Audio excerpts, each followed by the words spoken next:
안녕하십니까, 박성우입니다. 중국 외교부장 왕이가 9월 18일부터 나흘 일정으로 러시아를 방문 중입니다. 왕이의 모습이 보이지 않는다면서 숙청당한 것 아니냐고 호들갑을 떠는 이도 있는데 그는 건재합니다. 왕이의 러시아 방문 주 목적은 오는 10월로 예상되는 푸틴 러시아 대통령의 중국 방문 준비로 보입니다. 크록스란 매체는 한국과 서방이 불을 켜고 보고 있는 가운데 중러 두 나라가 관계를 강화하고 있다고 보도했습니다. 왕이는 지난 2월 특수군사작전 1주년의 즈음에 러시아를 방문한 적이 있는데 이번 방문도 두 나라의 정치적 유대 강화 차원이기도 합니다. 왕이는 러시아에서 니콜라이 파트루셰프 국가안보위원회 서기와 세르게이 라브로프 외교부장을 만납니다. 왕이와 라브로프는 고위급 차원에서 다양한 이슈를 논의하지만 역시 초점은 푸틴 대통령의 방문 정지 작업입니다.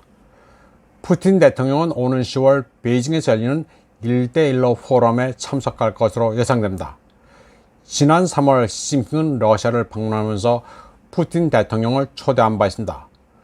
9월 1일 푸틴 대통령은 곧 시진핑을 만날 것이라고 말했지만 확실히 간다 안 간다는 밝히지 않았습니다. 마리아 자하로바 러시아 외교부 대변인은 우크라이나 이슈를 포함한 관심사를 자세히 논할 수도 있다고 말했습니다. 푸틴 대통령은 2017년과 2019년에도 1대1로 포럼에 참석한 바 있습니다. 이번에 집단 사방은 푸틴 대통령이 방문하게 될 경우 중국이 국제형사재판소의 체포 결정에 따를지를 눈여겨보고는 있지만 헛꿈입니다. 중국은 국제형사재판소의 설립 근거인 로마 협정 서명 당사국이 아닙니다. 체첸 공화국 지도자 람잔 카디로프가 자기는 죽지 않았고 멀쩡하게 살아있다고 말했습니다. 그는 거짓말과 진실을 구별할 수 없는 사람들은 산책하면서 머리를 비우라고 말했습니다. 최근 우크라이나 매체 오보지레바텔은 우크라이나군 정보부 대변인 안드레이 유소프를 인용해 카디로프가 지병이 악화돼 혼수 상태에 빠졌다고 보도했습니다. 그리고 미국의 뉴욕포스트와 워싱턴 이그제미너가 이를 베끼자 카디로프가 반박했습니다. 카디로프는 거짓과 진실을 구별하지 못하는 사람은 산책을 하면서 머리를 비우라면서 빗속에서 걷는 것은 놀랍도록 상쾌하다고 말했습니다. 카디로프는 이전에도 자신의 건강에 관한 헛소문을 반박해야 했습니다. 지난 3월에는 그가 들고 있던 작은 장치로 인해 비슷한 소문이 돌기도 했습니다. 무슬림 신자가 사용하는 기도 숫자 계측기를 무슨 의료 보조 장치로 여기고 중환자란 소문들을 만들어냈습니다. 카디로프는 당시 그런 헛소문을 만들어내는 사람들이야말로 치료를 받아야 한다고 말했습니다. 우크라이나 애들은 이처럼 거짓말을 밥 먹듯이 합니다. 지난해 아조프 연대가 최후의 보루 삼아 러시아군과 격전을 벌인 탓에 폐허가 됐던 항구 도시 마리우폴이 빠른 속도로 되살아나고 있습니다. 삶의 터전을 잃었던 현지 주민들에게 러시아 정부가 새 아파트를 건설해 분양해 주고 있습니다. 아파트와 극장 같은 문화시설, 병원, 학교, 양로원, 유치원 등을 아주 깔끔하게 지어 도시 자체가 새롭게 재탄생했습니다.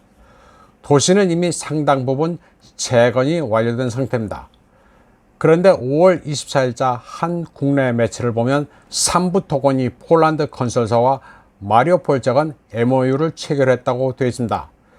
이 업체는 폴란드 건설회사 F1 패밀리 홀딩 LLC와 재건 사업 관련 양해 각서를 체결했다고 합니다. 그리고 폴란드 바르샤바에서 진행된 이번 협약에 따라 삼부토건의 복구 사업에 더욱 가속도가 붙을 전망이라고 합니다. 또 7월 6일자로 우크라이나가 마리우폴시 등 재건 사업에 한국 기업의 참여를 요청했다는 보도도 있었습니다. 국토교통부는 이날 원희룡 장관이 세르기 타루타, 안드리 니콜라이엔코 등 우크라이나 의원 2명과 드미트리 포노마렌코 주한 우크라이나 대사와 만나 마리우폴시 등 우크라이나 재건사업 협력 방안에 대해 긴밀하게 협의했다고 합니다. 또 이에 앞서 7월 4일부터 이틀간 스위스 루가노에서 개최된 우크라이나 재건회의 외교부 2차관, 국토교통부 해외정책과장 등으로 구성된 대표단을 파견해 재건 사업에 대한 한국 정부의 참여 의지를 표명했다고 합니다. 세르기 타루타 의원은 한국 정부와 기업들이 그간의 전후 복구와 신도시 개발 경험을 살려 새로운 표준으로 마리우폴시 재건을 담당해 줄 것을 제안했습니다.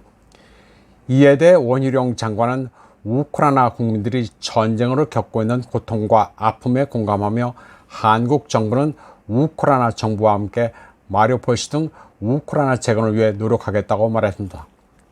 그러면서 한국은 세계에서 드물게 국제사회의 지원을 얻어 전쟁에 참여해서 단기간 내 성공적으로 재건한 국가로서 이러한 경험을 우크라이나 재건을 위해 적극 활용하겠다고 말했습니다. 저의 짧은 소견으로는 재건을 어떻게 참여하겠다는 건지는 잘 모르겠습니다. 아무쪼록 잘 한번 해서 국위도 선양하고 돈도 벌었으면 좋겠습니다. 이번 방송은 여기까지 하겠습니다.